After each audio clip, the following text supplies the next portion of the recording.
Hello friends, welcome to Kannada voice over. ಸಿನಿಮಾದ starting ಅಲ್ಲಿ ನಮ್ಮ ಹೀರೋಯಿನ್ ಆದಂತಹ ಜೆನಿಫರ್ ನ ತೋರಿಸುತ್ತಾರೆ. ವೀಕೆಂಡ್ ನ ಮುಂಚೆ ಎಲ್ಲಾ ವರ್ಕ್ ನ ಕಂಪ್ಲೀಟ್ ಮಾಡಿ ನ್ಯೂಯಾರ್ಕ್ ಗೆ ಹೋಗಿ ತನ್ನ ಎಕ್ಸ್ ನೊಂದಿಗೆ ಪ್ಯಾಚ್ ಅಪ್ ಆಗ್ಬೇಕು ಎಂಬ ಒಂದು ಪ್ಲಾನ್ ಅಲ್ಲಿ ಇರ್ತಾಳೆ. ಹಾಗೆ ತನ್ನ ಎಕ್ಸ್ ನೊಂದಿಗೆ, ಹಾಯ್ ಡೆರಿಕ್, ನಾನು ನ್ಯೂಯಾರ್ಕ್ ಗೆ ಬರ್ತಿದ್ದೇನೆ, ನಮ್ಮಿಬ್ಬರಿಗೆ ಒಂದು ಸಲ ಮೀಟ್ ಆಗೋಣ, ನಾನಿನ್ನ ತುಂಬಾ ಮಿಸ್ ಮಾಡಿಕೊಳ್ತಾ ಇದ್ದೇನೆ ಅಂತ ಎಕ್ಸ್ ಗೆ ಮೇಲ್ ಮಾಡಿ ಅಲ್ಲಿಂದ ಹೊರಡುತ್ತಾಳೆ. ಹಾಗೆ ಹೋಗುವಾಗ ಅಲ್ಲಿಂದ ಸ್ವಲ್ಪ ಚಾಕ್ಲೇಟ್ ನ ತೆಗಿತಾಳೆ. ಅದೇ ಸಮಯ ಅದೇ ಬಿಲ್ಡಿಂಗ್ ಅಲ್ಲಿ ನಮ್ಮ ಹೀರೋನ ತೋರಿಸುತ್ತಾರೆ. ತನ್ನ ವರ್ಕ್ ಮುಗಿಸಿ ಅಲ್ಲಿಂದ ಹೊರಡುವಾಗ ಒಂದು ಚಾಂಪಿಯನ್ ಬಾಟಲ್ ತೆಗೆದು ನೇರವಾಗಿ ಲಿಫ್ಟ್ ನ ತೀರ ಬರ್ತಾನೆ. ಫಸ್ಟ್ ನಮ್ಮ ಜೆನಿಫರ್ ಲಿಫ್ಟ್ ನ ಹತ್ತಾಳೆ. ಆ ಲಿಫ್ಟ್ 42ನೇ ಫ್ಲೋರ್ ಗೆ ಬಂದಾಗ ನಮ್ಮ ಹೀರೋ ಲಿಫ್ಟ್ ಗೆ ಹತ್ತುತ್ತಾನೆ. ಇನ್ನು 40 ಫ್ಲೋರ್ ಬಾಕಿ ಇರುವ ಕಾರಣ ಟೈಮ್ ಪಾಸ್ ಆಗ್ಲಿಕ್ಕೆ ಅವಳೊಂದಿಗೆ ಫ್ಲರ್ಟ್ ಮಾಡ್ತಿರ್ತಾನೆ. ಆದರೆ ಅವಳು ಹೀರೋನ ಮೈಂಡ್ ಮಾಡದೆ ಇಗ್ನೋರ್ ಮಾಡ್ತಾಳೆ. ಆದರೂ ನಮ್ಮ ಹೀರೋ ಸುಮ್ಮನಿರದೆ ತನ್ನ ಹಿಂದೆ ಯಾರೋ ಬಿಡಿಸಿದಂತಹ ಡ್ರಾಯಿಂಗ್ ನ ಅವಳಿಗೆ ತೋರಿಸಿಕೊಡುವ ಅದೇ ಸಮಯ ಸಡನ್ ಆಗಿ ಲಿಫ್ಟ್ ಸ್ಟಾಪ್ ಆಗುತ್ತೆ. ಲಿಫ್ಟ್ ಸ್ಟಕ್ ಆಗಿರೋದನ್ನ ಕಂಡು ಹೆದರಿ ಬೇಗ ಅಲಾರ್ಮ್ ಬಟನ್ ಮತ್ತೆ ಲಿಫ್ಟ್ ಓಪನ್ ಆಗೋದಕ್ಕಿರುವಂತಹ ಕೀನ ಪ್ರೆಸ್ ಮಾಡ್ತಾನೆ. ಆದರೆ ಅದು ವರ್ಕ್ ಆಗ್ತಿರೋದಿಲ್ಲ. ತನ್ನ ಕೈಯಲ್ಲಾದಷ್ಟು ಟ್ರೈ ಮಾಡ್ತಾನೆ. ಡೋರ್ ಓಪನ್ ಮಾಡ್ಲಿಕ್ಕೆ ನೋಡ್ತಾನೆ. ಕ್ಯಾಮರಾ ನೋಡಿ ಸಹಾಯಕ್ಕೆ ಕರೀತಾನೆ. ಆದರೆ ನೋ ಯೂಸ್. ಹಾಗೆ ಫೋನ್ ತೆಗೆದು ಸಹಾಯಕ್ಕೆ ಯಾರನ್ನಾದ್ರೂ ಕರೆಯೋಣ ಅಂದರೆ ಅದರಲ್ಲಿ ರೇಂಜ್ ಇರೋದಿಲ್ಲ, ಕಾರಣ ಅಂಡರ್ ಗ್ರೌಂಡ್ ಅಲ್ಲಿ ಲಿಫ್ಟ್ ನಿಂತಿರೋದು. ಹಾಗೆ ಜೆನಿಫರ್ ಅವನೊಂದಿಗೆ ಇಲ್ಲಿದ್ದಂತಹ ಸೆಕ್ಯೂರಿಟಿ ಎಲ್ಲೋತ ನನಗೆ ಇವತ್ತಿನ ಫ್ಲೈಟ್ ಅಲ್ಲಿ ನ್ಯೂಯಾರ್ಕ್ ಗೆ ಹೋಗ್ಬೇಕು ಅಂತ ಹೇಳ್ತಿರುವಾಗ ನಮ್ಮ ಹೀರೋ ಅವಳ ಮಾತನ್ನ ಕೇಳಿ ಬೇಜಾರಿಂದ ನೋಡ್ತಿರುತ್ತಾನೆ. ಹಾಗೆ ಲಿಫ್ಟ್ ಸ್ಟಕ್ ಆಗಿ 15 ನಿಮಿಷ ಕಳೆದೋಯ್ತು. ಯಾರೊಬ್ಬರು ಬಂದಿಲ್ಲ. ತುಂಬಾ ಟೈಮ್ ಆದ ಕಾರಣ ಪುನಃ ಡೋರ್ ತಟ್ಟೋದಕ್ಕೆ ಶುರು ಮಾಡ್ತಾಳೆ. ಇದನ್ನ ಕಂಡು ನಮ್ಮ ಹೀರೋ ಅವಳೊಂದಿಗೆ ಒಂದು ಐಡಿಯಾ ಇದೆ, ನೀ ನನ್ನ ಹೆಗಲ ಮೇಲೆ ಹತ್ತಿ ಡೋರ್ ಓಪನ್ ಮಾಡ್ಲಿಕ್ಕೆ ಟ್ರೈ ಮಾಡು ಅಂದಾಗ ಹೇಗಾದ್ರೂ ಹೊರಗೆ ಹೋದರೆ ಸಾಕು ಅಂತ ಅವನೇ ಹೇಳಿದ್ದನುಸರಿಸಿ ಮೈ ಮೇಲೆ ಹತ್ತಿ ಕೂತು ಕೈಯಿಂದ ಮೇಲೆ ತರ್ತಾಳೆ. ಕೈ ನೋವಾಗಿದ್ದಲ್ಲದೆ ಆ ಡೋರ್ ಎಲ್ಲಿದೆ ಅಂತ ಅವಳಿಗೆ ಕಂಡು ಹಿಡಿಯೋದಕ್ಕಾಗಿಲ್ಲ. ಹಾಗೆ ಪಾಪ ಅವರಿಬ್ಬರು ವೇಟ್ ಮಾಡಿ 1 ಗಂಟೆ ಆಗುತ್ತೆ. ಕೋಪ ಮತ್ತೆ ಬೇಜಾರಿಂದ ಆ ಫ್ಲೈಟ್ ಮಿಸ್ ಆಯ್ತು ಅಂತ ಹೇಳ್ತಿರುವಾಗ ನಮ್ಮ ಹೀರೋ ಜೆನಿಫರ್ ನ ಕೂಲ್ ಮಾಡೋದಕ್ಕೆ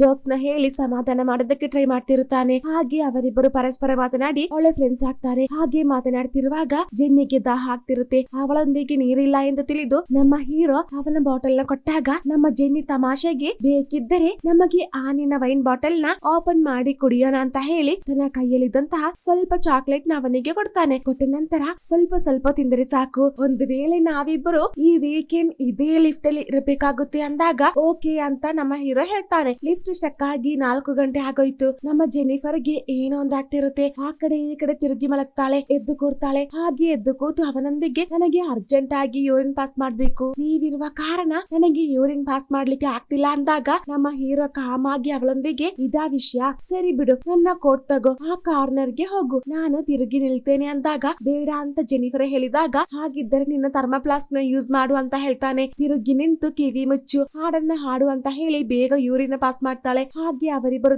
ತುಂಬಾ ಮಾತಾಡ್ತಾರೆ. ಹಾಗೆ ಗೇಮ್ ಮಾಡ್ತಿರುವಾಗ ನನ್ನ ಹುಡ್ಕೊಂಡು ಯಾರು ಕೂಡ ಬರೋದಿಲ್ಲ. ಕಾರಣ ಏನೆಂದರೆ ನಾನೊಂದು ವರ್ಕ್ ಹಾಲಿಕ್ ಅಂತ ಹೇಳಿದಾಗ ನಾನು ಕೂಡ ಹಾಗೇನೆ. ಆದರೆ ನಾನು ನಿನಗಿಂತ ಒಂದು ವಿಷಯದಲ್ಲಿ ಸ್ವಲ್ಪ ಡಿಫ್ರೆಂಟ್ ಗೊತ್ತಾ, ನನಗೊಂದು ಲವರ್ ಇದ್ದಾನೆ, ಅವನಿಗೊಂದು ಸರ್ಪ್ರೈಸ್ ಕೊಡೋಣ ಅಂತ ನಾನು ನ್ಯೂಯಾರ್ಕ್ ಗೆ ಹೋಗೋಣ ಅಂತ ಪ್ಲಾನ್ ಹಾಕಿದ್ದು. ಅದೀಗ ಫ್ಲಾಪ್ ಆಯ್ತು. ಮೇ ಬಿ ಅವನಿಗೆ ನನ್ನ ನೋಡೋದಕ್ಕೆ ಇಂಟ್ರೆಸ್ಟ್ ಇಲ್ಲದಿರಬಹುದು ಅಂತ ಬೇಜಾರಿಂದ ಹೇಳ್ತಿರುವಾಗ ನಮ್ಮ ಹೀರೋ ಜೆನಿಫರ್ ನ ಈ ಪರಿಸ್ಥಿತಿ ನೋಡಿ ಅವಳನ್ನ ಕೂಲ್ ಮಾಡ್ಲಿಕ್ಕೆ ವೈನ್ ಬಾಟಲ್ ನ ಓಪನ್ ಮಾಡಿ ಇಬ್ರು ಡ್ರಿಂಕ್ಸ್ ಮಾಡ್ತಾರೆ. ಹಾಗೆ ಸ್ವಲ್ಪ ಸಮಯದ ನಂತರ ಅವರಿಬ್ಬರು ಪರಸ್ಪರ ಚಿತ್ರ ಬಿಡಿಸ್ತಿರುವಾಗ ನಮ್ಮ ಹೀರೋ ಅವಳೊಂದಿಗೆ ಆಕ್ಚುಲಿ ನಾನಿನ್ನ ಈ ಬಿಲ್ಡಿಂಗ್ ಅಲ್ಲಿ ಇದರ ಮುಂಚೆ ನೋಡಿದ್ದೇನೆ, ಇದನ್ನ ಯಾಕೆ ಮೊದಲೇ ಹೇಳಿಲ್ಲ ಅಂದರೆ ನೀ ನನ್ನ ರೋಡ್ ರೋಮಿಯಾ ಅಂತ ಜಡ್ಜ್ ಮಾಡ್ತೀಯಾ ಅಂತ ತಿಳಿದು ಹೇಳಿಲ್ಲ ಅಂದಾಗ ನಮ್ಮ ಜೆನಿಫರ್ ಕೂಲ್ ಆಗಿ ನಗಾಡ್ತಾ ಸರಿ ನೀ ಬಿಡಿಸಿದಂತಹ ಆ ಡ್ರಾಯಿಂಗ್ ನ ತೋರಿಸು ಅಂದಾಗ ಅವರಿಬ್ಬರು ಬಿಡಿಸಿದಂತಹ ಡ್ರಾಯಿಂಗ್ ನ ತೋರಿಸುತ್ತಾರೆ. ನಮ್ಮ ಜೆನಿಫರ್ ಹೀರೋನ ಕಾಮಿಡಿ ಆರ್ಟಿಸ್ಟ್ ನ ಹಾಗೆ ಬಿಡಿಸಿರ್ತಾನೆ. ಆದ್ರೆ ನಮ್ಮ ಹೀರೋ ಜೆನಿನ ತುಂಬಾ ನೀಟಾಗಿ ಸೂಪರ್ ಆಗಿ ಬಿಡಿಸಿರ್ತಾನೆ. ಹಾಗೆ ಅದನ್ನ ನೋಡಿ ಖುಷಿಯಿಂದ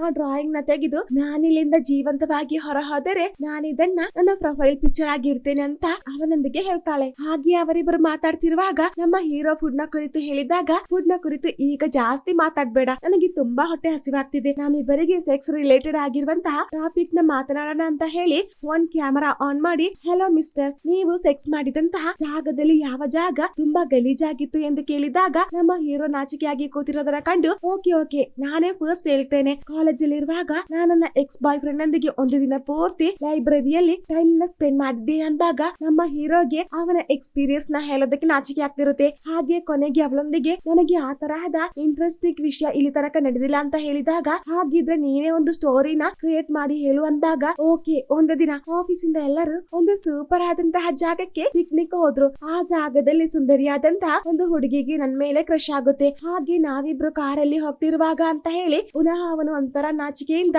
ಇದೆಲ್ಲ ಸರಿಯಾಗಲ್ಲ ಜೆನಿಫರ್, ನನ್ನ ಕಂಟ್ರೋಲ್ ಆಲ್ರೆಡಿ ತಪ್ಪೋಗಿದೆ ಅಂತ ಹೇಳಿದಾಗ ನಮ್ಮ ಜೆನಿಗೆ ಶಾಕ್ ಆಗಿ ಸರಿ ಬಿಡು ಅಂತ ಹೇಳಿ ಬೋಲ್ಡ್ ಆಗಿ ನಿಲ್ತಾಳೆ. ಇದನ್ನ ನೋಡಿ ನಮ್ಮ ಹೀರೋ ಫ್ಲಾಟ್ ಆಗ್ತಾನೆ. ಹಾಗೆ ನೇರವಾಗಿ ಬಂದು ಅವಳಿಗೆ ಕಿಸ್ ಮಾಡ್ತಾನೆ. ಇನ್ನೇನಾಗುತ್ತೆ ಅಂತ ನಾನು ಹೇಳೋದು ಬೇಡ ತಾನೆ. ಬೇಗ ಅವರಿಬ್ಬರು ಈ ಲಿಫ್ಟ್ ನ ಒಂದು ಬೆಡ್ರೂಮ್ ಆಗಿ ಚೇಂಜ್ ಮಾಡ್ತಾರೆ. ಹಾಗೆ ಎಲ್ಲಾ ಮುಗಿದ ಮೇಲೆ ನಮ್ಮ ಹೀರೋ ಜೆನಿಫರ್ ನೊಂದಿಗೆ, ಜೆನಿಫರ್ ನಾನಿನ್ನ ತುಂಬಾ ಲವ್ ಮಾಡ್ತಿದ್ದೇನೆ ಅಂತ ಹೇಳಿದಾಗ ನಮ್ಮ ಜೆರಿ ಚೆನ್ನಾಗಿ ಲಾಕ್ ಆದ್ಲು. ಹಾಗೆ ಬೇಗ ಡ್ರೆಸ್ ನ ಹಾಕ್ತಾ, ನಾನು ನಿನ್ನೊಂದಿಗೆ ಇರುವಾಗ ತುಂಬಾ ಖುಷಿಯಾಗಿದ್ದೆ, ಆದ್ರೆ ನಾನು ನನ್ನ ಎಕ್ಸ್ ನೊಂದಿಗೆ ಪ್ಯಾಚ್ ಅಪ್ ಆಗ್ಲಿಕ್ಕೆ ನ್ಯೂಯಾರ್ಕ್ ಗೆ ಹೋಗ್ತಿರೋದು ಅಂದಾಗ ನಾವಿಬ್ರು ತುಂಬಾ ಕ್ಲೋಸ್ ಆಗಿದ್ದೇವೆ, ಕನೆಕ್ಟ್ ಆಗಿದ್ದೇವೆ. ನಿನ್ನ ಎಕ್ಸ್ ಗೆ ಯೋಗ್ಯತೆ ಇಲ್ಲ ಅಂದಾಗ ಅವನ ಹೇಳಿದ್ದಲ್ಲ, ಜೆನಿಗೆ ಇಷ್ಟ ಆಗ್ತಿರೋದಿಲ್ಲ, ಸಾಕು ನಿಲ್ಲಿಸು. ಲಿಫ್ಟ್ ಇಂದ ಹೊರ ಹೋದ ನಂತರ ನಿನಗೆ ನಿನ್ನ ದಾರಿ ಅಂತ ಹೇಳ್ತಿರುವಾಗ ನಮ್ಮ ಹೀರೋ ಅವಳ ಮಾತು ಕೇಳದೆ ಪದೇ ಪದೇ ಪ್ರೆಷರ್ ಮಾಡ್ತಿರುತ್ತಾನೆ. ಆದ್ರೆ ನಮ್ಮ ಜೆನ್ನಿ ಅವನ ಹೇಳಿದ್ದನ್ನ ಮೈಂಡ್ ಮಾಡದೆ ನಿಂತಿರುವಾಗ ನಮ್ಮ ಹೀರೋ ಪಾಪ ಮಗುವಿನ ಹಾಗೆ ಅಳ್ತಾ ಆ ಸತ್ಯ ಹೇಳೋದಕ್ಕೆ ಶುರು ಮಾಡ್ತಾನೆ. ನನಗೆ ನಿನ್ನ ಮೊದಲೇ ಗೊತ್ತಿತ್ತು ಅಂತ ಹೇಳಿ ಅವನ ಫೋನ್ ಅಲ್ಲಿ ಇದ್ದಂತಹ ಅವಳ ಫೋಟೋಸ್ ನ ತೋರಿಸಿಕೊಡ್ತಾನೆ. ಅದರಲ್ಲಿ ಡೇಟ್ ಸಹ ಇರುತ್ತೆ,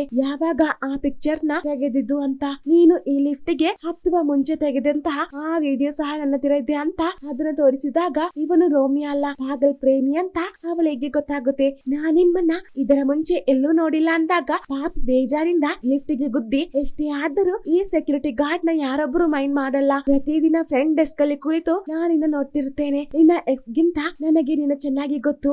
ಈಗ ನಡೆದಿದ್ದಲ್ಲ ನಾನು ಪ್ಲಾನ್ ಮಾಡಿ ರೆಡಿ ಮಾಡಿದ್ದು ಅಂತ ಹೇಳಿ ಕೀ ತೆಗೆದು ಎಲಿವೇಟರ್ ನ ಆನ್ ಮಾಡ್ತಾನೆ. ಇದನ್ನ ಕಂಡು ಅಯ್ಯೋ ಪಾಪಿ, ನಾನು ನಿನ್ ಮೇಲೆ ಕಂಪ್ಲೇಂಟ್ ಕೊಡ್ತೇನೆ ಅಂತ ಕಿರ್ಚುವಾಗ ನಮ್ಮ ಹೀರೋ ಬೇಗ ಅವಳನ್ನ ಅಟ್ಯಾಕ್ ಮಾಡ್ತಾನೆ. ಇದರ ಮಧ್ಯೆ ಲಿಫ್ಟ್ ನ ಕೀ ಕಟ್ ಆಗುತ್ತೆ. ಕೊನೆಗೆ ತನ್ನ ಸ್ಲಿಪ್ಪರ್ ಇಂದ ಎರಡು ಮುಖಕ್ಕೆ ಬಾರಿಸ್ತಾಳೆ. ಏಟು ಬಿದ್ದ ಕಾರಣ ನಮ್ಮ ಹೀರೋ ಜ್ಞಾನ ತಪ್ಪಿ ಕೆಳಗೆ ಬೀಳ್ತಾನೆ. ಸತ್ತಿರಬಹುದಾ ಅಂತ ಚೆಕ್ ಮಾಡ್ಲಿಕ್ಕೆ ಅವನ ಹತ್ತಿರ ಬಂದಾಗ ದಿಢೀರನೆ ಅವನೆದ್ದು ಅವಳ ಕೆನ್ನೆಗೆ ಬಾರಿಸ್ತಾನೆ. ಆ ಏಟಿಗೆ ನಮ್ಮ ಜೆನ್ನಿ ಅನ್ಕಾನ್ಶಿಯಸ್ ಆಗ್ತಾಳೆ. ಅವನಿಗೆ ಏಟಾಗಿದ್ದ ಕಾರಣ ನಮ್ಮ ಹೀರೋ ಸಹ ಅಲ್ಲೇ ಜ್ಞಾನ ತಪ್ಪಿ ಬೀಳ್ತಾನೆ. ಹಾಗೆ ಸ್ವಲ್ಪ ಸಮಯದ ನಂತರ ನಮ್ಮ ಜೆನ್ನಿಗೆ ಎಚ್ಚರಾಗಿ ನೋಡುವಾಗ ನಮ್ಮ ಹೀರೋ ಅವಳ ಮುಂದೆ ದೆವ್ವ ಹಿಡಿದ ಹಾಗೆ ಕೂತಿರ್ತಾನೆ. ನಮ್ಮ ಜೆನ್ನಿಫರ್ ಹೀರೋನ ನೋಡಿ ಹೆದರಿ ಯಾಕೆ ಹೀಗೆ ಮಾಡಿದ್ದು ಅಂತ ಕೇಳಿದಾಗ, ಒಂದು ವಾರ ನಿನ್ನೊಂದಿಗೆ ಟೈಮ್ ಸ್ಪೆಂಡ್ ಮಾಡೋದಕ್ಕೆ. ಒಂದು ವಾರ ಯಾರು ಕೂಡ ಇಲ್ಲಿಗೆ ಬರೋದಿಲ್ಲ, ಕಾರಣ ಒಂದು ವಾರದ ಶಿಫ್ಟ್ ನನಗಿರೋದು. ನೆಕ್ಸ್ಟ್ ಮಂಗಳವಾರ ಬೇರೆ ಸೆಕ್ಯೂರಿಟಿ ಬರೋದು. ಜೆನ್ನಿಫರ್, ಇಲ್ಲಿ ತನಕ ನಾನಿನ್ನ ಏನು ಮಾಡಿಲ್ಲ ಅಂತ ಹೇಳಿದಾಗ, ಏನು ಮಾಡಿಲ್ವಾ, ಹಾಗಿದ್ರೆ ನೀನು ನನ್ನ ಕಿಡ್ನಾಪ್ ಮಾಡಿಲ್ವಾ ಅಂತ ಬಾಯದಲ್ಲಿ ಕಿರ್ಚುವಾಗ ಸೈಕೋ ತರ ನಮ್ಮ ಹೀರೋ ಎದ್ದು ಅವಳನ್ನ ಅಟ್ಯಾಕ್ ಮಾಡ್ತಾನೆ. ಹಾಗೆ ಅಲ್ಲಿದ್ದಂತಹ ಗಿಫ್ಟ್ ನ ನಮ್ಮ ಸೈಕೋ ಹೀರೋ ನೋಡ್ತಾನೆ. ಅದನ್ನ ನಮ್ಮ ಜೆನ್ನಿಫರ್ ಪ್ರೀತಿಯಿಂದ ತನ್ನ ಎಕ್ಸ್ ಗೆ ಕೊಡೋದಕ್ಕೆ ತಂದಿರ್ತಾಳೆ.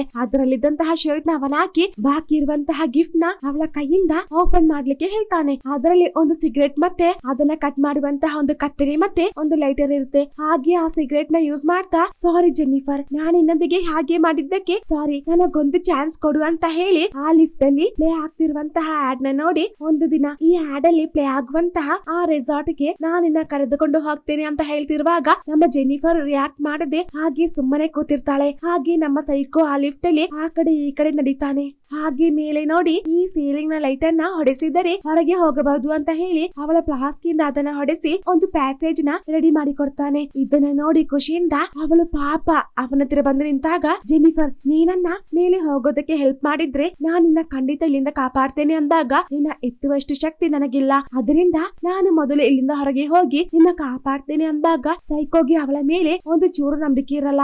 ಆದರೂ ಬೇರೆ ದಾರಿ ಇಲ್ಲದೆ ಲ್ಯಾಂಡ್ರಿ ಎಲ್ಲಿದೆ ಅಂತ ಹೇಳಿ ಮೇಲೆ ಹೋಗೋದಕ್ಕೆ ಹೆಲ್ಪ್ ಮಾಡ್ತಾನೆ. ಹಾಗೆ ಮೇಲೆ ಬಂದು ಸುತ್ತಮುತ್ತ ನೋಡಿ ಮೆಲ್ಲೆ ಅವನ ಪಕ್ಕ ತಿರುಗಿ ಸರಿಯಾಗಿ ಬೈದು ಅಲ್ಲಿಂದ ಎಸ್ಕೇಪ್ ಆಗ್ತಾಳೆ. ಇದನ್ನ ಕಂಡು ಅವಳನ್ನ ಕೊಲ್ಲುವಷ್ಟು ಸಿಟ್ಟು ಅವನಿಗಾಗ್ತಿರುತ್ತೆ. ಹಾಗೆ ಅಲ್ಲಿದ್ದಂತಹ ಶರ್ಟ್ ಉಪಯೋಗಿಸಿ ಹೇಗೋ ಕಷ್ಟಪಟ್ಟು ಮೇಲೆ ಬರ್ತಾನೆ. ಹೀಲ್ಸ್ ನ ಹಾಕಿ ಸ್ಟೈಲ್ ಆಗಿ ನಡೆದುಕೊಂಡು ಹೋಗುವಂತಹ ಜೆನ್ನಿಫರ್ ನ ಹತ್ತಿರ ಬರೋದಕ್ಕೆ ಅವನಿಗೆ ತುಂಬಾ ಸಮಯ ಬೇಕಾಗಿರಲಿಲ್ಲ. ಅವಳು ಡೋರ್ ಓಪನ್ ಮಾಡಿ ಹೆಲ್ಪ್ ಅಂತ ಕರೆಯುವಷ್ಟರಲ್ಲಿ ನಮ್ಮ ಸೈಕೋ ಬೇಗ ಅವಳನ್ನ ಎಳೆದು ಕೆಳಗೆ ಹಾಕ್ತಾನೆ. ನಮ್ಮ ಜೆನ್ನಿ ನೇರವಾಗಿ ಆ ಲಿಫ್ಟ್ ನ ಒಳಗೆ ಬಂದು ದಡ್ಡ ಅಂತ ಬೀಳ್ತಾಳೆ. ಹಾಗೆ ಪುನಃ ಅವರಿಬ್ಬರು ಅದರೊಳಗೆ ಸಿಕ್ಕಾಕೊಳ್ತಾರೆ. ಈ ಸಲ ನಮ್ಮ ಜೆನ್ನಿಗೆ ಬೇಗ ಎಚ್ಚರ ಆಗುತ್ತೆ. ಲಿಫ್ಟ್ ಅಲ್ಲಿ ಇರುವಂತಹ ಸ್ಮೋಕ್ ಡಿಟೆಕ್ಟಿವ್ ಉಪಯೋಗಿಸಿ ಅಲಾರ್ಮ್ ನ ಹೊಡೆಸೋದಕ್ಕೆ ಅವಳು ಬೇಗ ಲೈಟರ್ ಆನ್ ಮಾಡಿ ಸಿಗರೇಟ್ ನ ಹೊಗೆ ಬರಿಸೋದಕ್ಕೆ ಟ್ರೈ ಮಾಡ್ತಾಳೆ.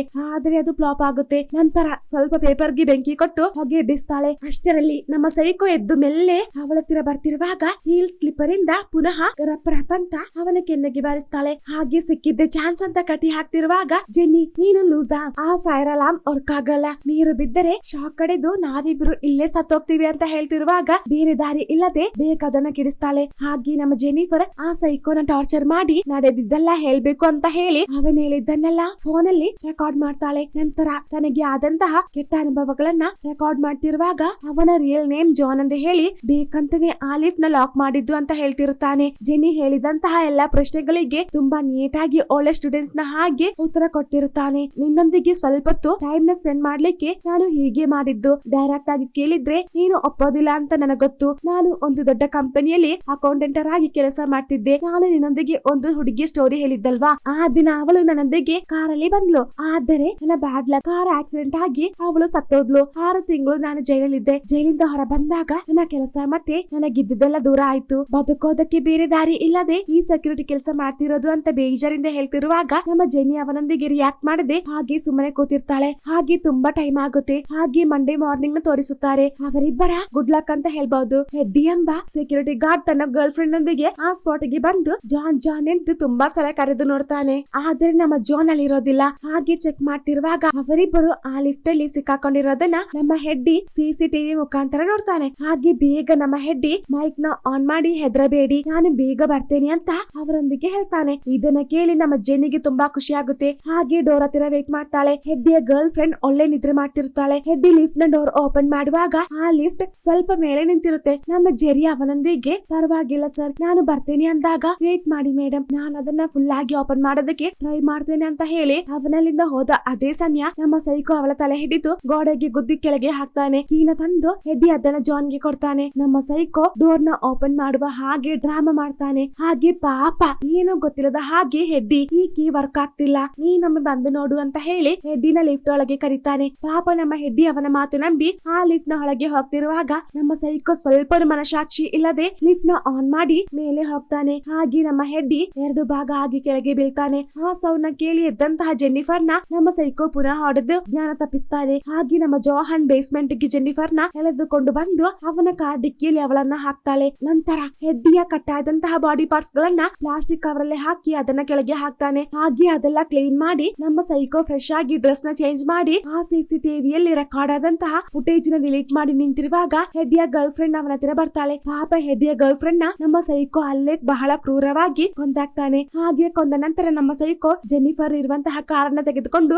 ಯಾರು ಇಲ್ಲದಂತಹ ಜಾಗಕ್ಕೆ ಬಂದು ವೇಸ್ಟ್ ನ ಗುಡ್ಡೆ ಹಾಕಿ ಕೆರಾಸಿನ ಸುರಿದು ಅವಳಿಗೆ ಬೆಂಕಿ ಕೊಡೋದಕ್ಕೆ ರೆಡಿ ಮಾಡ್ತಿರುತ್ತಾನೆ. ಹಾಗೆ ಅದೆಲ್ಲ ಸೆಟ್ ಮಾಡಿದ ನಂತರ ನಮ್ಮ ಸೈಕೋ ಕಾರ್ ಹತ್ತಿರ ಬಂದು ಜೆನ್ನಿಫರ್, ನನಗೆ ನೀನಂದ್ರೆ ತುಂಬಾ ಇಷ್ಟ, ಆದರೆ ಏನ್ ಪ್ರಯೋಜನ ಹೇಳು, ನಿನ್ನ ವಿಧಿ ಹೇಗೆ ಅಂತ ಹೇಳ್ತಿರುತ್ತಾನೆ. ಕೇಳಿದ್ರು ಕೇಳದ ಹಾಗೆ ನಮ್ಮ ಜೆನ್ನಿಫರ್ ಮಲಗಿರ್ತಾಳೆ. ನಮ್ಮ ಸೈಕೋ ಕಾರ್ ಡಿಕ್ಕಿನ ಓಪನ್ ಮಾಡಿಟ್ಟು ತಿರುಗಿ ನಿಂತು ಬೆಂಕಿ ಕೊಡೋದಕ್ಕೆ ಲೈಟ್ ನ ಆನ್ ಮಾಡುವಷ್ಟರಲ್ಲಿ ನಮ್ಮ ಜೆನ್ನಿ ಫೈರ್ ಎಕ್ಸ್ಪ್ಲೋಷನ್ ಇಂದ ಅವಳ ತಲೆಗೆ ಬಲವಾಗಿ ಹೊಡಿತಾಳೆ. ಹಾಗೆ ಹೊಡೆದ ನಂತರ ಬೇಗ ಅಲ್ಲಿಂದ ಕಾರ್ ತೆಗೆದು ಅಲ್ಲಿಂದ ಎಸ್ಕೇಪ್ ಆಗ್ತಾಳೆ. ಹಾಗೆ ಹೋಗ್ತಿರುವಾಗ ನಮ್ಮ ಜೆನ್ನಿಗೆ ಸಿಟ್ಟು ಬಂದು ರಿವರ್ಸ್ ಗೇರ್ ಹಾಕಿ ಸ್ಪೀಡ್ ಆಗಿ ಬಂದು ನಮ್ಮ ಸೈಕೋನ ಗುದ್ದಾಕ್ತಾಳೆ. ನಮ್ಮ ಸೈಕೋ ಸತ್ತಿರೋದಿಲ್ಲ, ಆ ವೇಸ್ಟ್ ನ ಮೇಲೆ ಬಿದ್ದಿರ್ತಾನೆ. ಕಾರಿಂದ ನಮ್ಮ ಜೆನ್ನಿಫರ್ ಇಳಿದು ಬಂದು ಕೊನೆಯದಾಗಿ ನಮ್ಮ ಸೈಕೋನ ನೋಡ್ತಾನೆ. ಈ ತರಹದ ಸೈಕೋಗಳನ್ನ ಜೀವಂತವಾಗಿ ಬಿಟ್ಟರೆ ಪುನಃ ಹುಡ್ಕೊಂಡು ಬಂದು ಕೊಲ್ತಾರೆ ಅಂತ ನಮ್ಮ ಜೆನ್ನಿಗೆ ಚೆನ್ನಾಗಿ ಗೊತ್ತಿರುವ ಕಾರಣ ಜೀವಂತವಾಗಿರುವಂತಹ ನಮ್ಮ ಸೈಕೋ ಲವರ್ ನ ಕೊಂದಾಕ್ತಾಳೆ. ಹಾಗೆ ಕೊಂದ ನಂತರ ನಮ್ಮ ಜೆನ್ನಿ ಆ ಸೈಕೋ ಲವರ್ ನ ಕಾರ್ ನ ತೆಗೆದು ಸಮಾಧಾನದಿಂದ ಅಲ್ಲಿಂದ ಹೋಗ್ತಾಳೆ. ಹಾಗೆ ಹೋಗ್ತಿರೋದನ್ನ ತೋರಿಸಿ ಈ ಮೂವಿ ಎಂಡ್ ಆಗುತ್ತೆ. ಹೇಗಿತ್ತು ಮೂವಿ ಅಂತ ನೀವು ಕಮೆಂಟ್ ಮುಖಾಂತರ ತಿಳಿಸಬಹುದು. ಹಾಗೆ ನಿಮಗೆ ನನ್ನ ವಿಡಿಯೋ ಇಷ್ಟವಾದಲ್ಲಿ ಪ್ಲೀಸ್ ಲೈಕ್ ಮಾಡಿ, ಶೇರ್ ಮಾಡಿ, ಸಬ್ಸ್ಕ್ರೈಬ್ ಮಾಡಿ, ಜೊತೆಗೆ ಪಕ್ಕದಲ್ಲಿರುವಂತಹ ಬೆಲ್ ಐಕಾನ್ ಪ್ರೆಸ್ ಮಾಡಿ. Thank you.